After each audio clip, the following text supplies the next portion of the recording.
She didn't announce herself. No storm in her voice, no defiance in her eyes. Just presence, poised, unbothered, until the air around her shifted. It wasn't loud. It never is. The doubt arrived in glances, in the stiffened posture of the teller behind the glass, in the polite tone stretched too thin to be genuine. She wasn't angry, not yet. But the room was already choosing a side. Her skin told them everything they needed to know, or thought they did.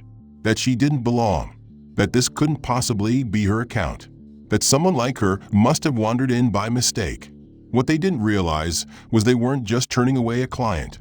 They were rewriting a story that already had her name inked deep in the institution's foundation. This wasn't the beginning. This was the reckoning. And when the truth revealed itself, it would come not as a shout, but as a legacy. One that stared them down from the very walls they claimed to protect. If stories of injustice flipped on their head keep you holding your breath, stay with this one. Like the video, hit subscribe, and drop a comment letting me know where you're watching from. Trust me, the twist is worth it. The lobby of Lexington Trust Bank gleamed under the late morning sun, its marble floors echoing with polite footsteps and the occasional rustle of business suits. Behind the arched glass doors, the world bustled on, impatient, fast, indifferent. But inside, everything was calm, curated, cold. The kind of cold that didn't come from air conditioning, but from subtle policies and centuries-old portraits mounted above the teller's booths, staring down like silent jurors. Vanessa Hill stepped into this world with her usual quiet grace. Her heels clicked against the floor, but not with the sharpness of entitlement. Her posture was tall, dignified. She wore a muted gray dress under a charcoal coat, her curls pinned into a neat bun. She carried nothing but a slim black folder and a small leather purse. No phone in hand, no noise, no distraction. She walked like someone who had purpose, but not power. As she approached the counter, a teller in her late 40s, Claire Dunning, looked up. Claire's smile was mechanical, prepackaged, the kind that didn't bother to touch her eyes. The second her gaze landed on Vanessa, a subtle switch flicked behind her expression, one she didn't bother to hide. Vanessa greeted her with a quiet good morning and slid the folder across the polished counter. "I'm here to access a trust account. It should be Underhill Vanessa L. Hill." Claire didn't move at first.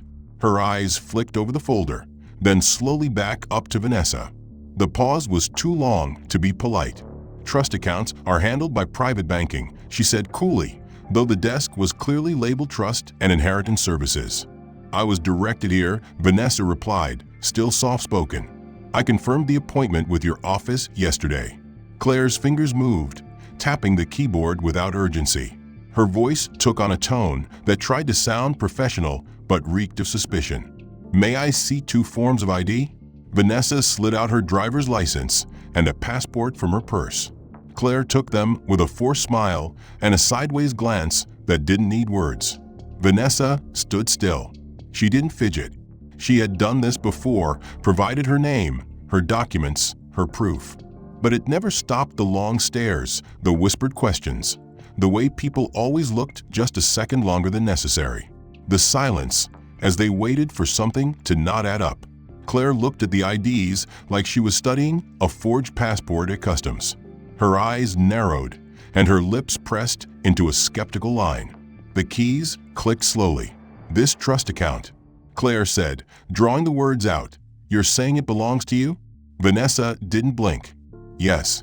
I was advised to come in person to complete access." Claire tilted her head, voice tightening with false patience. "And this appointment, who did you speak to exactly?"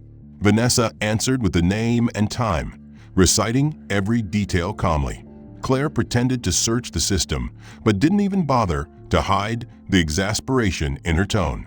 "I'm not seeing it," she said finally, tapping a few more keys. "You might be mistaken." Vanessa frowned slightly. "Can you please double-check?" It was confirmed by someone named Mallory. Claire leaned back in her chair, folding her arms. "There's no Mallory working in this department." Vanessa's composure slipped just a fraction. "I spoke with her yesterday. She said to come to this location." Claire shrugged. "Well, maybe you spoke with someone at a different branch. I don't know what to tell you. people in line behind Vanessa were starting to shift impatiently. Claire looked past her and raised her voice slightly. "Next in line?" "I'm not finished here," Vanessa said, her voice still steady but firmer now. Claire arched her brow. "Well, unless you have something else to verify your identity, I'm afraid I can't assist you." "I've given you everything," Vanessa replied. She felt the warmth rising in her face, not from anger, but from that horrible, creeping mix of disbelief and humiliation. She looked around, aware now of the subtle attention she was attracting. The whisper of suits, the eyes that flicked away just as she met them. Claire let out a small, performative sigh and reached for the phone. "Security, please." Vanessa's breath caught in her chest. Wait, but the line had already connected. "I have a situation at window 3. Possible fraud. Please escort the individual outside while we verify." Vanessa's heart thudded in her chest. "You're calling me a fraud?" Claire gave a smile that barely passed for one. "I didn't say that. I'm just following protocol." The folder sat between them, untouched. The trust documents, the appointment printout, the signed correspondence. None of it had been read. None of it had mattered. Moments later, a uniformed guard appeared. Not aggressive, but present enough to make a point. He approached cautiously, confusion on his face. Instead, she stepped into a coffee shop across the street, ordered a black tea she wouldn't drink, and sat at a table by the window. From there, she could see the bank's marble columns, standing like indifferent judges. The large bronze letters spelling out Lexington Trust, as if the building itself were too dignified to notice what had just happened inside. Her phone vibrated. A text from her friend and attorney, Lacey. "Let me know how it goes. I can come by later if you need help." Vanessa stared at the screen and typed back slowly. "They kicked me out. Said I might be committing fraud." A pause. Then 3 dots appeared, disappeared, then came back. "You're joking." "No," Vanessa replied. "Security escorted me out. I didn't even raise my voice." "That's ridiculous. I'm on my way." Vanessa turned the phone over on the table. She didn't want to talk. She didn't want to explain how it had happened again. Another moment, another institution, another person who decided just by looking at her that she didn't belong. The tea steamed gently beside her as if trying to offer comfort, but it smelled like cardboard and bitterness. 20 minutes later, Lacey arrived, brisk and angry in a black wool coat, her satchel already unzipped to pull out documents.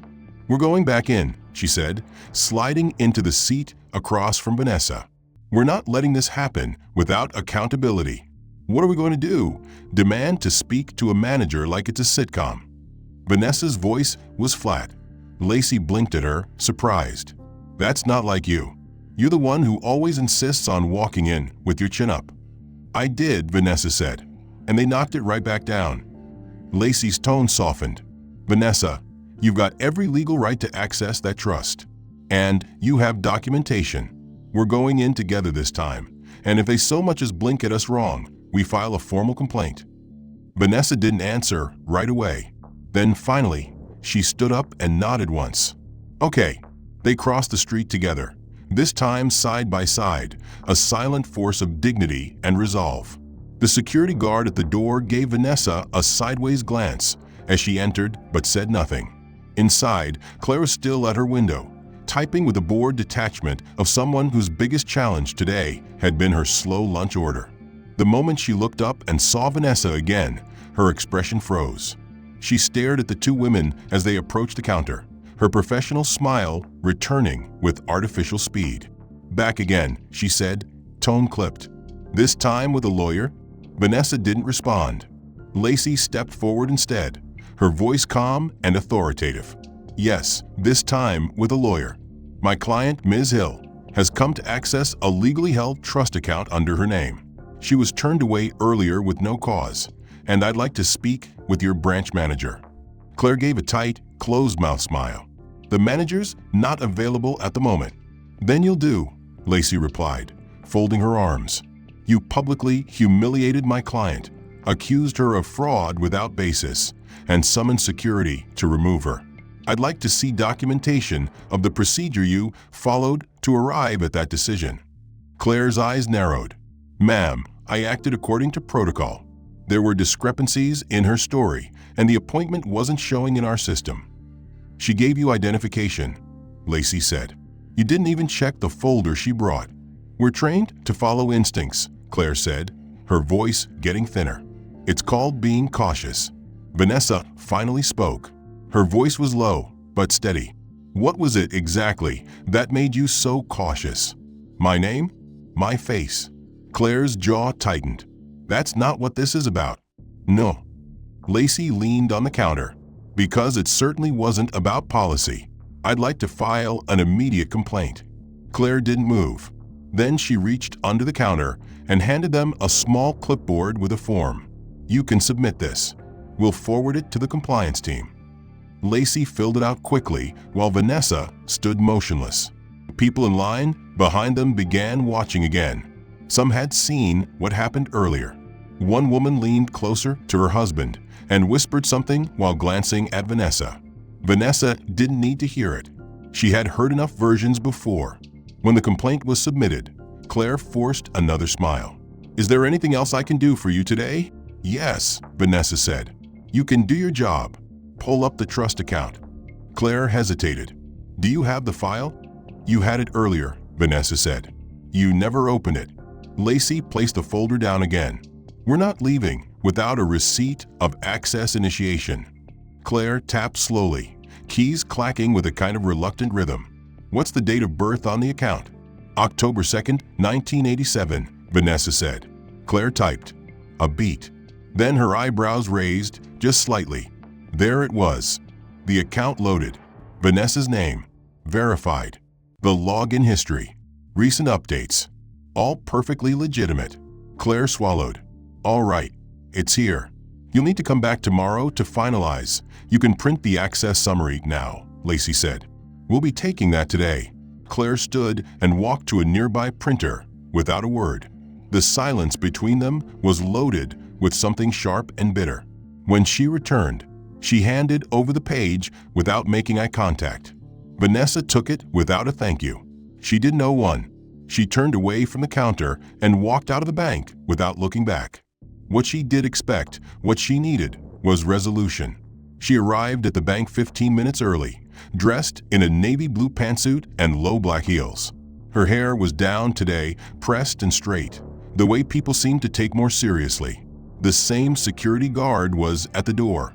He gave her a half nod, uncertain whether to acknowledge her return or pretend they'd never met. She walked past him without waiting for approval. Inside, the same cold marble floor greeted her, the same polished counters, the same stares from people in line, pretending not to be interested. Claire wasn't at the front counter this time. Instead, a young teller she hadn't seen before looked up and smiled tentatively. May I help you? Vanessa nodded. I have a 10 a.m. appointment with the trust officer. My name is Vanessa Hill. The teller typed something into his computer, then nodded. Yes, I see it here. Please have a seat.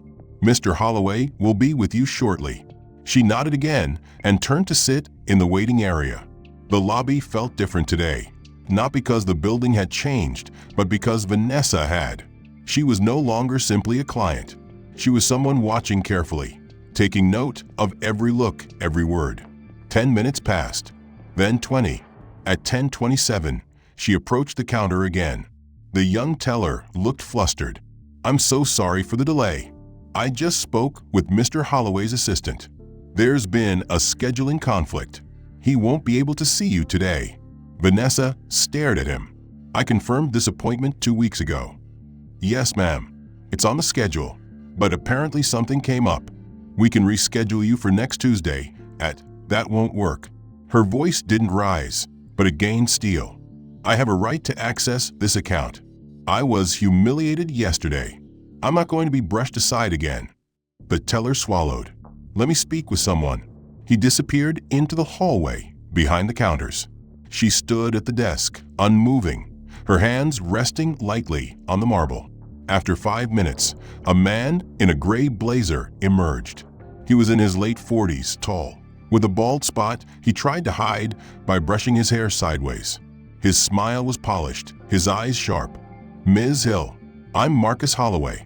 "I'm very sorry for the confusion this morning. Can we step into my office?" She followed him down the corridor to a glass-walled room overlooking the lobby. He motioned for her to sit. "I've been briefed about the incident yesterday. Let me begin by saying we value all of our clients." Vanessa didn't smile. "You value some more than others." He didn't deny it. Instead, he opened a drawer and pulled out her file. "Your documentation is in order, and I reviewed the trust access protocol. Claire should not have escalated that situation without cause. She called security," Vanessa said, "and told them I was committing fraud."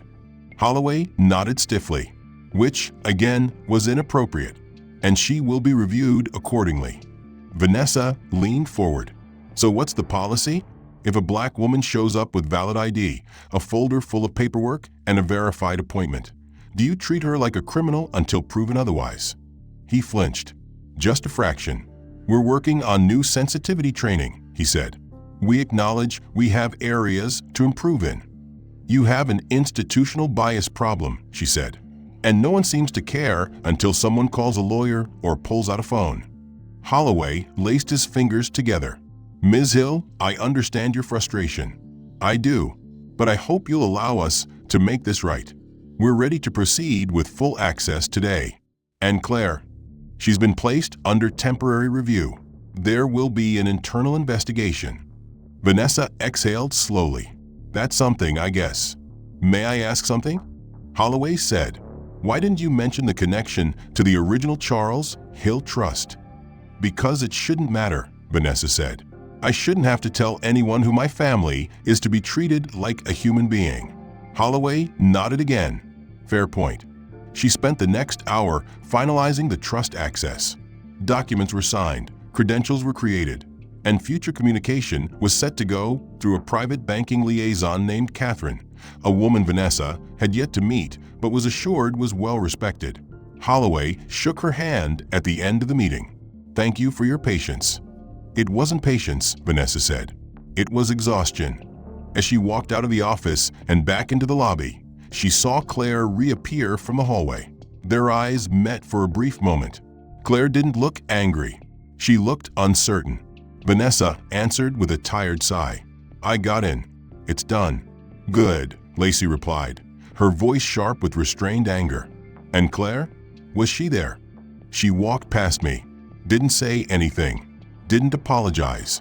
Just stared like I might explode if she blinked wrong." "You're filing a formal complaint, right?"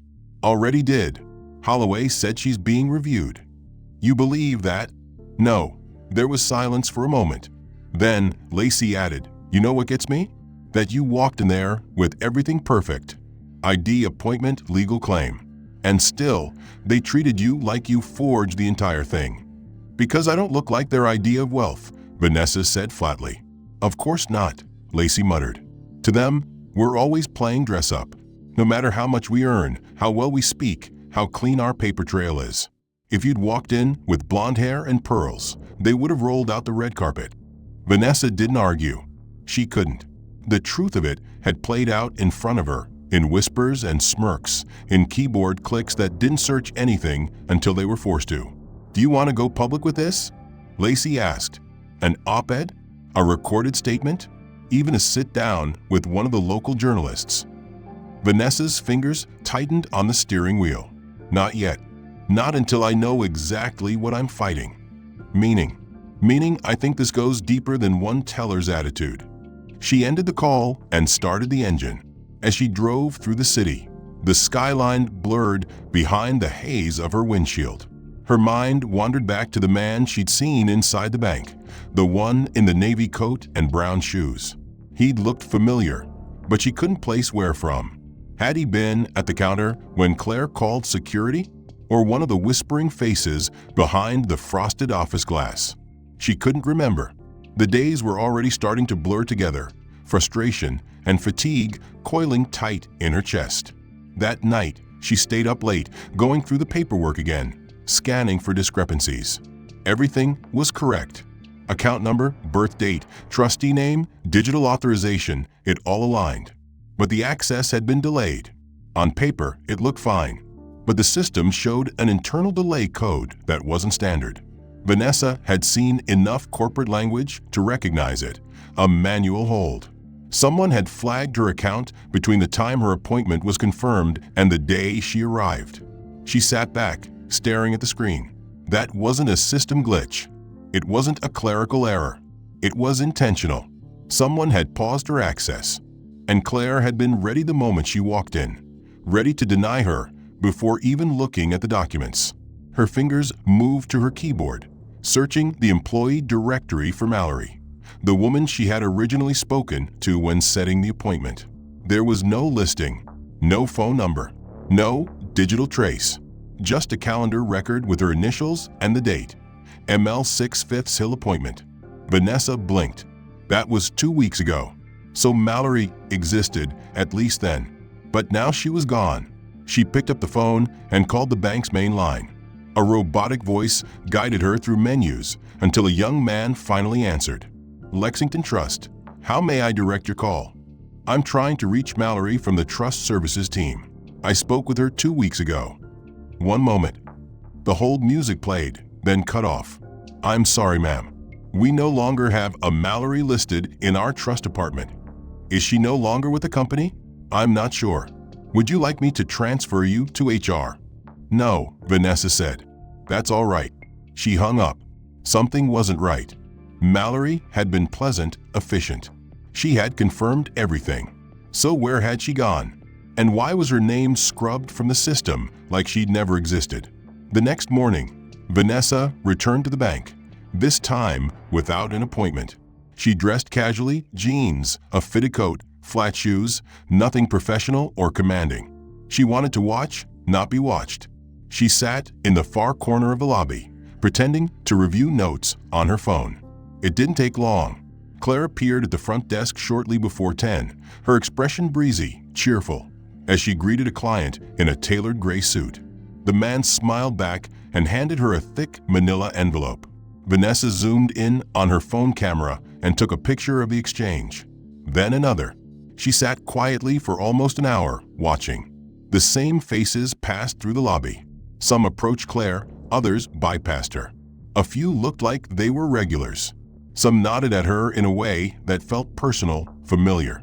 Then the man in the navy coat appeared again. The same brown shoes, the same calm expression. This time he walked directly to Claire's desk. She greeted him with a knowing smile. "Morning, Mr. Sterling," she said, and he nodded without speaking. Vanessa's ears perked up. Sterling. The name matched the etched brass plaque she'd seen on the boardroom door upstairs. R. Sterling, Executive Chairman. Sterling leaned across the counter and said something too low to hear. Claire laughed softly. That issue from the other day? Taken care of. She got access, but we're watching her profile. Sterling said something else and walked away. Vanessa's pulse spiked. They were monitoring her. Still, she waited until both had vanished before leaving the building, heart pounding. Back in her car, she stared at the photos on her phone. Claire smiling, Sterling whispering. The receipt of her access log with the delay code. She had proof. Not enough for court, maybe, but enough for questions. That last phrase clung to Vanessa like a bad smell. Her eyes burned, but she didn't blink. Something inside her had shifted after hearing Claire casually assure Sterling that she was being watched. Watched. Monitored like a threat, even after following every rule. If they were still watching, she would give them something to see. She called Lacey. "I want to post the story. Everything. Not names. Not yet. Just what happened. I need to know how many people have been through this and stayed silent. Let me clean the draft first. Don't post raw anger. Post facts. Make it unshakable. Send it back to me when it's ready." By noon it was. Vanessa stared at the screen, reading Lacey's edits with steady breath. The story was short, precise. One paragraph of what happened to her. One paragraph of what she discovered after. One final paragraph asking others to come forward if they'd experienced similar treatment at Lexington Trust or anywhere else. It ended with a simple line. Injustice doesn't need to shout. It only needs to be repeated in silence. She posted it under her real name on her professional account and logged out. She didn't check notifications. She didn't need to. She knew it would spread. By nightfall, it had over 1,000 shares. Comments from strangers, some offering support, others echoing their own stories. One woman wrote, "They did this to my father in '08. Took him 3 months to gain access to a trust his mother left him." Another said, "I used to work for Lexington. There were always flags on accounts. I wasn't allowed to ask why." The next morning, local media outlets had picked up the post. Headlines read, "Trust denied. Black businesswoman accuses bank of systemic discrimination," and security called without cause. Story sparks outrage. Vanessa's email inbox flooded. Reporters, advocates, former employees. But the most surprising came in a private message from an anonymous account. It read, "Check internal memo, #348C. It was drafted the morning of your appointment. It's not public, but if you find it, you'll see what they really think." She forwarded the message to Lacey. "Can we do anything with this? If we get the memo, absolutely, but we'll need a source." "I'm working on it." Vanessa reached out to one of the former employees who had commented on her post. His name was Dion Brooks, a former data analyst who had worked in Lexington's compliance department before quitting 3 years ago. His reply was cautious but curious. They arranged to meet that afternoon in a downtown cafe. Dion was in his early 30s, clean-shaven, dressed casually but with intention. He scanned the cafe as he sat across from her. "I'll be honest, I didn't think anyone would ever push back on them." "You said something about flags," Vanessa asked, leaning in. Dion nodded. "Internal tags, manually applied. Most customers never see them. Usually added by mid-level staff, sometimes by execs. The system doesn't leave an obvious trail unless you know what you're looking for. So they flagged me before I even arrived." "Yeah," Dion said. "And if memo #348C exists, I can guess what it says. Those memos go out when someone higher up wants to preemptively block a transaction or discourage a client without triggering legal action." "Why would they do that to me?" Dion shrugged. "Maybe your last name. Maybe your profile didn't fit their preferred demographics. Maybe you just walked in on the wrong day. Can you get the memo?" "Not directly. I don't have access anymore. But I know someone who still works there. I'll reach out." Vanessa's heart thudded.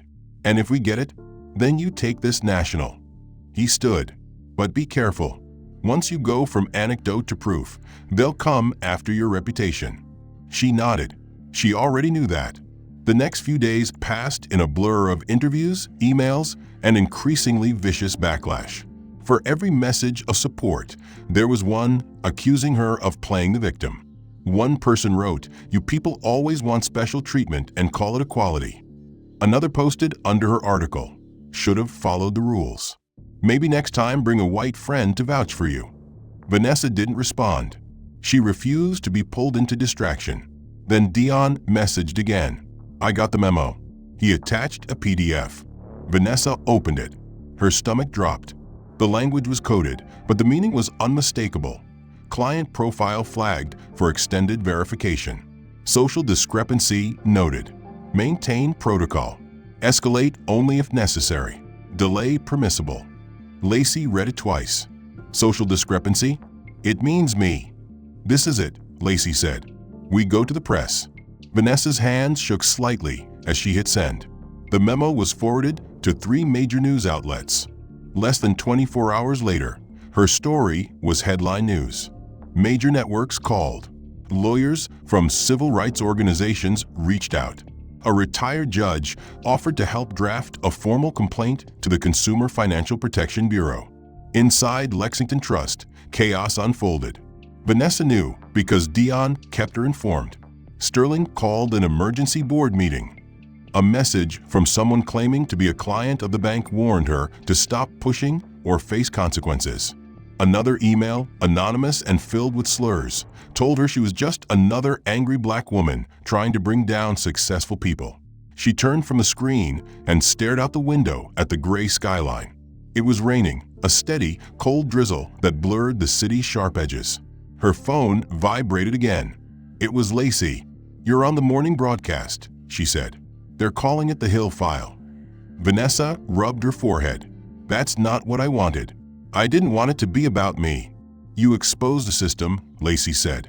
"Now they want to tear it down before it takes root. You need to be careful."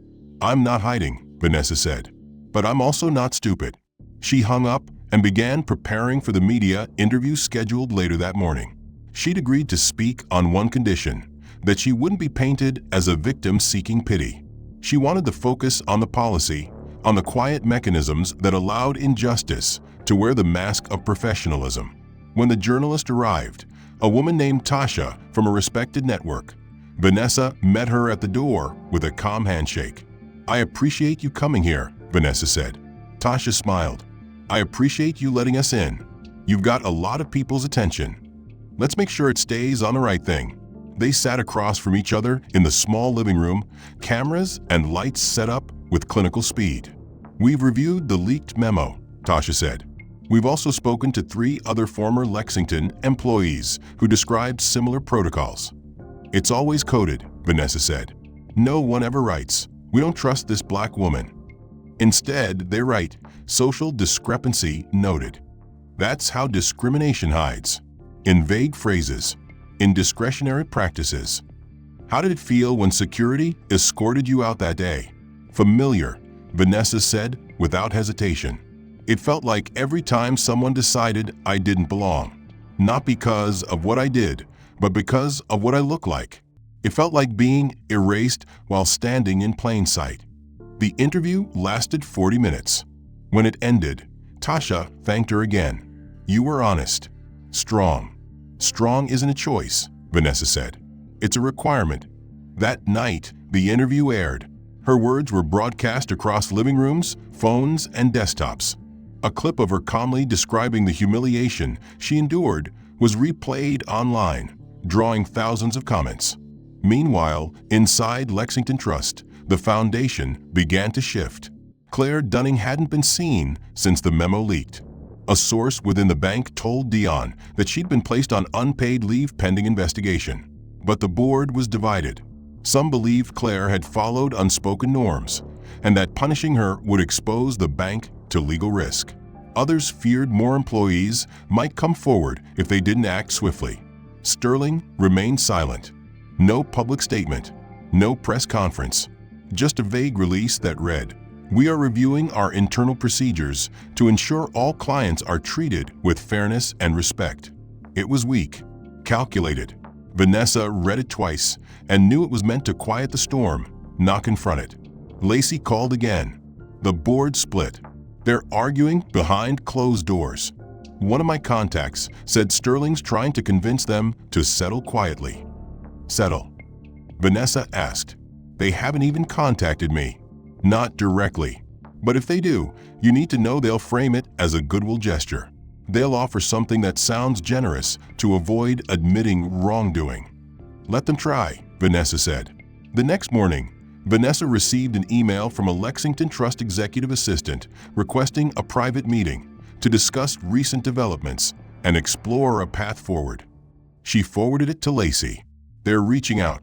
"Good. Don't respond yet. Let's control the terms." That afternoon, as media pressure mounted and social media trended with #FlagButVerified and #VanessaHill, the cracks deepened. An anonymous staff member leaked an internal email chain revealing discussions between executives about whether to suspend flagging protocols temporarily to avoid optical damage. Another memo surfaced, showing that at least 6 clients in the past 2 years had been delayed or denied access to accounts for reasons never documented in official files. Public outrage boiled. Protesters gathered outside Lexington Trust headquarters. Civil rights attorneys filed for a class action review. And still, Sterling remained unseen. Inside the bank, fear replaced arrogance. Junior staff whispered. Managers circulated compliance talking points. Clients called and demanding to know if they had been flagged. In the midst of it, Vanessa received another message, this time handwritten, delivered to her home in a plain envelope. No return address. It read, You don't know what you've started. Be careful. They protect their own. Vanessa showed the note to Lacey. It's meant to rattle you, Lacey said. But it also means you've hit a nerve. Then I'm not stopping, Vanessa replied. That same night, a woman reached out to Vanessa via direct message. Her name was Nadia, and she had once worked directly under Sterling as a junior analyst. I've seen the flags, Nadia wrote. I watched them assign extended verification to anyone who didn't fit their preferred profile. It was unspoken policy. You weren't supposed to question it. Would you testify? The pressure on him had grown too large, the cracks too visible. Now, she sat quietly as the car pulled up to the building's private entrance. Lacey waited in the lobby, dressed in sharp black with a folder tucked beneath her arm. She gave Vanessa a once-over, then a nod. You good? Vanessa exhaled once. I'm ready.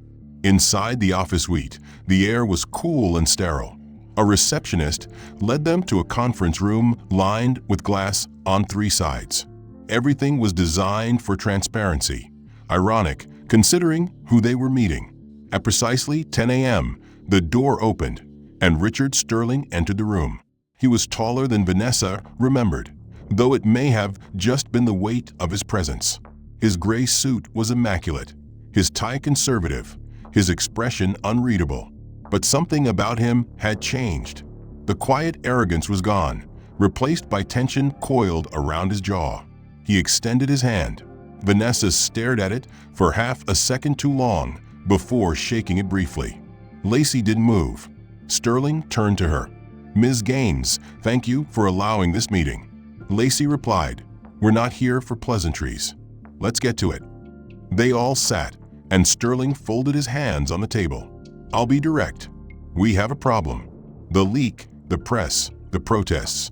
My board is fractured, our reputation damaged. And you, Ms. Hill, have become a lightning rod. Vanessa held his gaze. I became a lightning rod the moment your employee decided my skin tone disqualified me from legitimacy. This storm wasn't created by me. It was revealed by me. Sterling nodded, as if conceding a point. I'm not here to dismiss your experience. Quite the opposite. What happened to you was unacceptable. Lacey's eyes narrowed. So you're admitting responsibility? I'm saying our systems failed, Sterling said carefully. And yes, that failure has a human cost. Which brings us here. Vanessa sat back. You're here because your board wants a fix, not because you believe in accountability. Sterling's jaw flexed. I'm here because this is a moment of reckoning, for us, for the bank, and frankly, for me personally. Lacey opened her folder. Then let's talk solutions. Because a vague apology isn't enough. The public doesn't want silence. They want policy reform, transparency, cultural change. Sterling leaned forward. We're prepared to offer a public apology, the resignation of key staff involved, and a commitment to diversity training. Vanessa tilted her head. Diversity training? That's your big move. It's a start, Sterling said. One that we're willing to shape with your input. Vanessa stood slowly and walked to the window, staring out at the city. Her voice was calm but full. You want my input now, after I was labeled a threat, flagged in your system, and watched like a criminal. After your people erased the name of the employee who tried to help me. After your staff laughed while humiliating me. She turned. You want my input because your house is on fire and you think I'll hand you the hose. You're not wrong, Sterling admitted. But that doesn't mean the hose isn't real. He reached into a small leather case and slid a document across the table. This is a proposal, full cooperation, a community oversight board, with you as chair, direct influence on our internal review processes. We want you to help build the change. Lacey picked up the packet, scanning it quickly. What's the catch? No catch, Sterling said. Just terms. The public apology will go live tomorrow, but we want a joint statement. Unity, shared commitment. Vanessa stared at him, her silence stretching. You're still trying to control the narrative, she said. Trying to put my name next to yours so people see partnership instead of guilt. Perception is part of progress, Sterling said. And frankly, You've earned the seat at the table. We're inviting you in." Vanessa stepped closer to the table, eyes burning into his. "Let's talk about earning. My grandfather earned it. Charles Hill. He started 3 companies before the age of 30, served on the same investment board that funded Lexington Trust's founding assets. You know that name. You've seen it on the documents. You've seen it in the history." Sterling froze. "What did you say?" "My grandfather," Vanessa repeated, "was Charles Hill, one of your founding stakeholders. But none of your tellers recognize the name, because your culture isn't built on history. It's built on exclusion." Sterling sat back, visibly shaken. "Charles Hill was my grandfather," Vanessa said. "And I have the original partnership certificate bearing his name. You built this bank with his money, then treated his granddaughter like a criminal." The room went quiet. Lacey smiled grimly. "We'll take the proposal. We'll rewrite it with full disclosure. And we're releasing her heritage. Today, no more control, no more spin." Sterling's hands trembled slightly as he reached for a glass of water. "If that goes public, it is," Vanessa interrupted. "And when people see his portrait in your executive hall, they'll know the truth. You erased a legacy. We're putting it back. I'll need board approval." "Then get it," Vanessa said. "Or you can explain to every camera outside why the founding family of Lexington Trust had to fight just to walk in the door." Sterling looked between them, the pressure finally visible in the lines of his face. Then he nodded. "Slowly. I'll arrange it." Vanessa turned toward the door. "Do that." Outside, Lacey exhaled long and low. That hit him hard. "He built his brand on that legacy," Vanessa said. "And now he has to face it. You sure you're ready for the next wave?" Vanessa smiled faintly. "It's already here." That evening, Vanessa released her statement. It included not only the leaked memo and the story of her mistreatment, but the historical documents proving her grandfather's founding role in the institution. She attached an old photo, Charles Hill standing with 3 other men in front of the original Lexington Trust building. In the lower right corner, a 5-year-old Vanessa sat on his shoulders, grinning. News networks replayed her interview, pairing the leaked memo with side-by-side images of Charles Hill's original signed trust agreement and his portrait in the bank's founder hallway. Activists called for congressional hearings. Civil rights groups rallied for systemic reform across the financial industry. But for Vanessa, the whirlwind didn't stop at exposure. It moved into confrontation. She was summoned to attend a formal panel hosted by Lexington Trust Board of Directors, a special hearing designed for internal evaluation of misconduct and reparative recommendations. It sounded official, sterile, safe, but Vanessa knew better.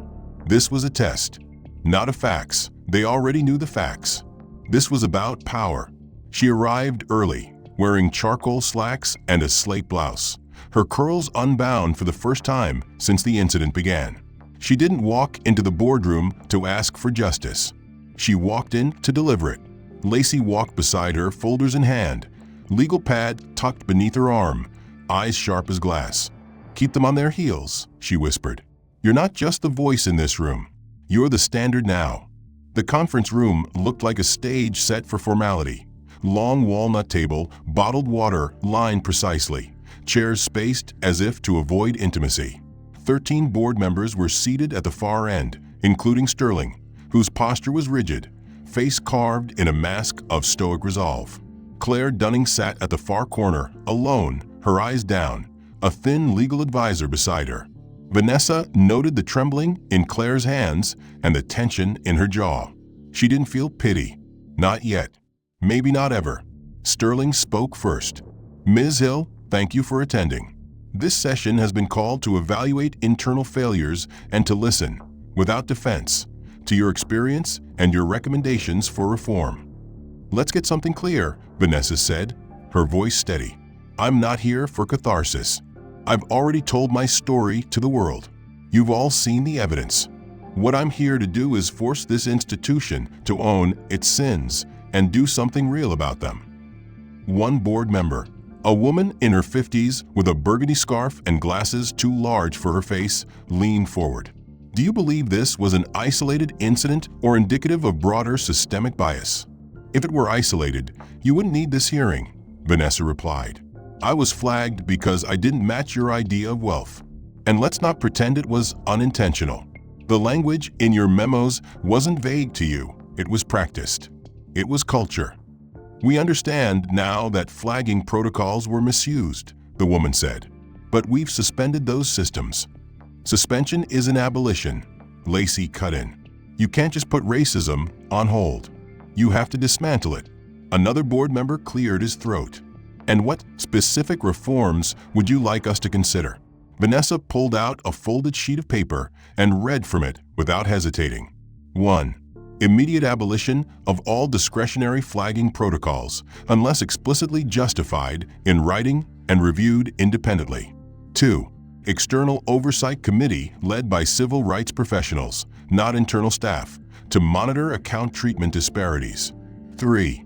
Formal apology to all clients impacted by discriminatory flags and compensation for delays or denials. 4.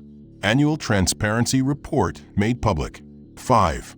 Reinstatement of historical legacy acknowledgments, beginning with Charles Hill's reinstatement as a recognized founding partner in all bank literature, branding, and education. Sterling blinked at that last point. That's non-negotiable, Vanessa said. You hung his portrait. You used his capital. And then you erased his name. That ends today. Claire finally spoke.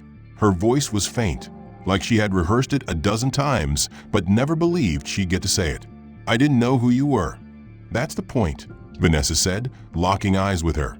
You never cared to ask. Claire looked down again. Her legal advisor reached for her arm, but she pulled away gently. I was taught to follow instinct. That's what training said. If something feels off, verify more. I wasn't trying to be racist. You didn't have to try, Vanessa said. You just had to not question the system that trained you. That's how racism works, silently, politely, dressed in protocol. Sterling cleared his throat, clearly uncomfortable. Ms. Hill, your voice has become a catalyst, and the board agrees in principle with your reforms.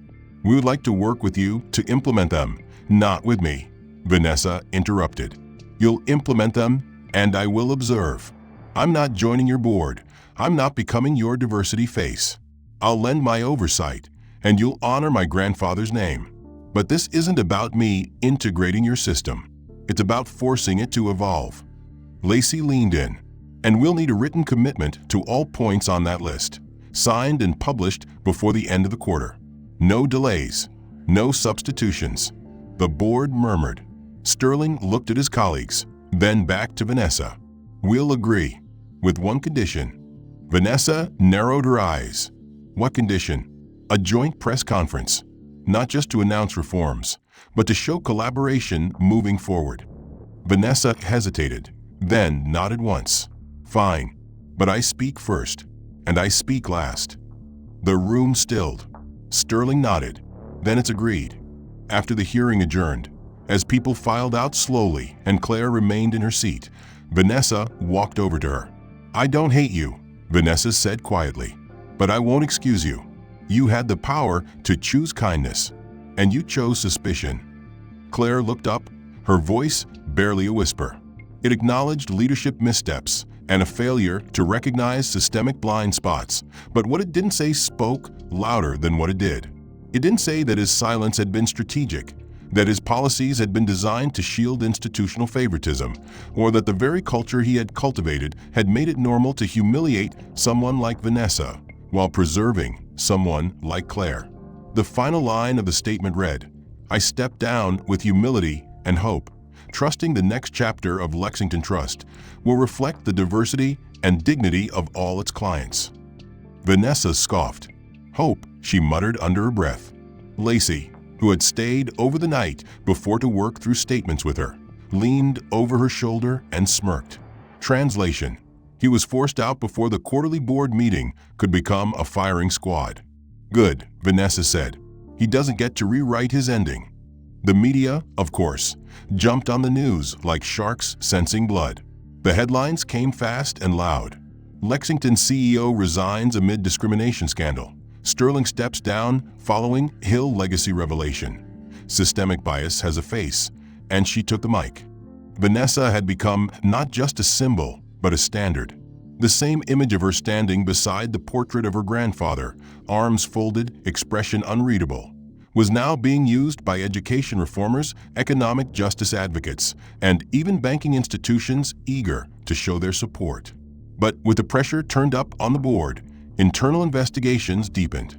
It wasn't just Sterling who had to answer for what had happened. Over the next 3 days, 4 other executives were placed on administrative leave. The internal memo logs that Vanessa had requested under the whistleblower provision were handed over to her legal team, revealing more than she'd anticipated. At least 20 clients had been flagged with the same social discrepancy label over the past 18 months. 17 of them were Black, 2 were Ladings, 1 was South Asian, none had criminal records, none had failed identity verification, all had experienced unexplained delays. Vanessa read the names one by one. Some were blurred for privacy, but enough were clear to confirm what she already knew. It hadn't just been her. It had never just been her. At a press conference the following Thursday, the new acting CEO, an interim appointee named Diane Weatherby, stood beside Vanessa and read the list of reforms aloud. She spoke clearly, with notes but no teleprompter, and offered a direct apology to the families affected. Vanessa had insisted that this not be a show, and to Weatherby's credit, it wasn't. Effective immediately, Diane said, all discretionary account flags must be reviewed by an independent ethics panel before action is taken. Furthermore, all affected clients will be contacted personally and offered a full review, as well as financial compensation where appropriate. Vanessa Hill will serve as honorary chair of the Oversight Council and provide advisory guidance on matters of equity and institutional accountability. As the cameras clicked and the questions rolled in, Vanessa remained poised, calm, but her fingers dug lightly into the podium. She had prepared for this moment, not just to hear it, but to feel it. When asked if she accepted the apology, she replied, "I accept progress. I accept accountability. But apologies mean nothing if the culture doesn't change. Today's steps are necessary, but the real test will come a year from now, when no one's watching as closely." The days following the press conference were filled with nonstop motion. Claire Dunning's name reappeared in the news cycle when it was confirmed she had been officially terminated, not for violating policy, but for misconduct and the obstruction of internal investigations. The final report revealed that Claire had deleted internal notes about Vanessa's appointment and ignored multiple verification prompts that would have confirmed her identity. Claire's former assistant, a young man named Jamal, confirmed the deletions in a signed affidavit. He had overheard her saying, "I don't care what's in the file. Something feels off about her. You'll see." That phrase had been logged past HR and sealed Claire's fate. Vanessa's reaction to the news was muted. She didn't celebrate. She didn't gloat. She simply said to Lacey, she made a choice, and now she has to live with it. The fallout didn't stop there. The State Attorney General's office launched an inquiry into Lexington's compliance practices, specifically focusing on racial profiling and trust access restrictions. Other financial institutions began issuing statements clarifying their own policies, some hastily offering reviews of their flagging protocols in what looked like thinly veiled panic. Vanessa received invitations to speak at conferences, town halls, and think tank panels. She declined most of them. "I'm not a professional witness," she told Lacey. "I said what I needed to say. They don't need me to keep reliving it. They need to fix it." But one invitation caught her attention. It was from her alma mater, a university that had once given her a scholarship funded by a foundation her grandfather helped establish. They wanted her to give the keynote address at their Economic Justice Symposium. She accepted. The day of the event, she walked into the auditorium and saw a banner with her name next to Charles Ills, both framed beneath the university seal. It didn't feel like vanity. It felt like truth being restored. When she took the stage, the applause was thunderous. But her opening words were quiet. "I didn't come here to talk about what was done to me," she said. "I came to talk about what I did with it." She spoke of patterns, of quiet erasure, of the difference between tolerance and inclusion. She spoke of Claire without saying her name, of Sterling without naming his title. And when she spoke of her grandfather, her voice caught slightly, but she didn't stop. Charles Hill didn't just invest in a bank. He invested in the idea that institutions can grow into guardians of trust. When they fail, it's not just a betrayal of policy, it's a betrayal of promise. And that promise was made to every client, every partner, every future, including me. When she finished, the standing ovation wasn't loud, it was long. People stood not just because of what she had said, but because of what she had endured and transformed. She had stepped into a storm and hadn't just endured it, she had redirected its force. The scandal that had started with her mistreatment at a bank counter now stood as a landmark case in modern finance, taught in law classes, debated in economic ethics forums, and dissected in diversity and equity workshops. But in the quieter aftermath, Vanessa found herself craving not more attention, but more substance. She declined interviews. She stepped down from the temporary oversight position after 6 months, having helped craft the foundation for Lexington Trust's new policies, but not wishing to become their permanent representative. "This isn't my life's work," she told Diane Weatherby, the new CEO. "This was my moment, and I used it. But I have more I want to build, something of my own." Diane respected that. In fact, she encouraged it.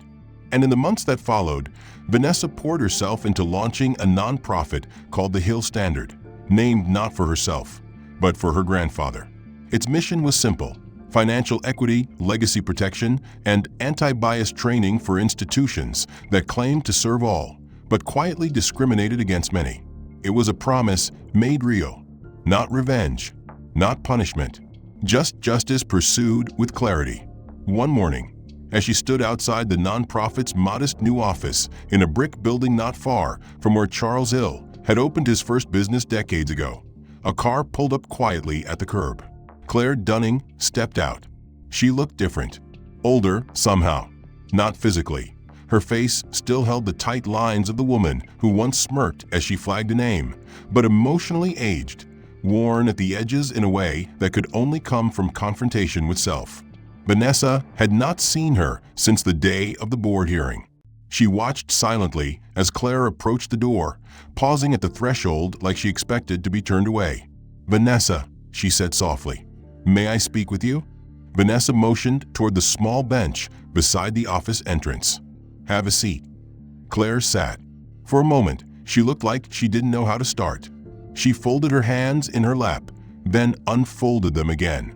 "I've been doing the training," she said finally.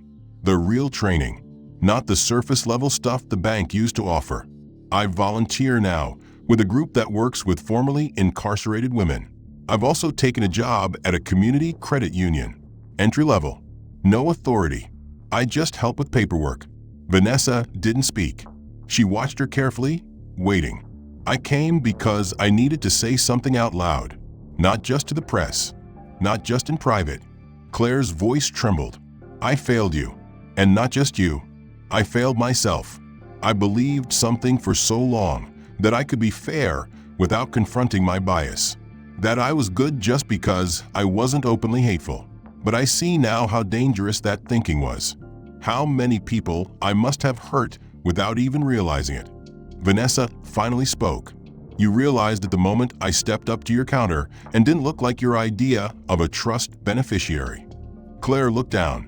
"Yes, and I'm sorry, truly, not because I got caught, but because I carried that certainty into every decision I made. I don't expect forgiveness. I just needed to own it." Vanessa nodded slowly. "Owning it is the start, but it's not the end." "I know," Claire whispered.